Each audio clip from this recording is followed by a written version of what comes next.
ይሄ ለወጣቶች አያ ጉስነ ሸባቢ አንተ የወጣትነት እንቡጥ የለመለምክ ቅጠል ዛፍ ተሚሉ ዘህዋ በኩራት ወዳ ወዲህ ትላለህ አይደለ? ትወዛወዛለህ አይደል? ወጣትን እያልክ ትፎክራለህ፣ ተረሳለህ፣ ትዘላለህ። ከአነከ ቀድ መዳ ዘመኑ ብዙም አትሸወድ፣ አትሸንገል። የወጣትነት ጥጋቡ፣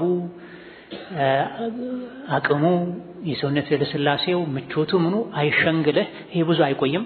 ከአነከ ቀድ መዳ ዘመኑን እንደው ከትንሽ ጊዜያት ካለፉ በኋላ እሺ ወሺብታ ትሸብታለህ። ትናንት ወጣት ነበርክ፣ ዛሬ ሸበቶ ትሆናለህ። ምንም አታስተውልም አንተ።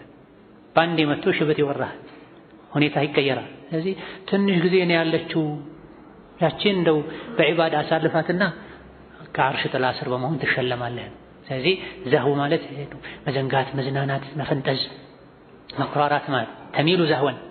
መይል ማለት ደግሞ ብዙ ጊዜ እርጥብ የሆኑ ዛፎች፣ በጣም ያልጠነከሩ ያልወፈሩ ዛፎች ንፋስ እዚህ አድርጎ ያወዛውዛቸው የለ። ወጣትነት እንደዛ ያድርግህ፣ አያቅብጥህ፣ ረጋ በል፣ ነገ ትደርቃለህ።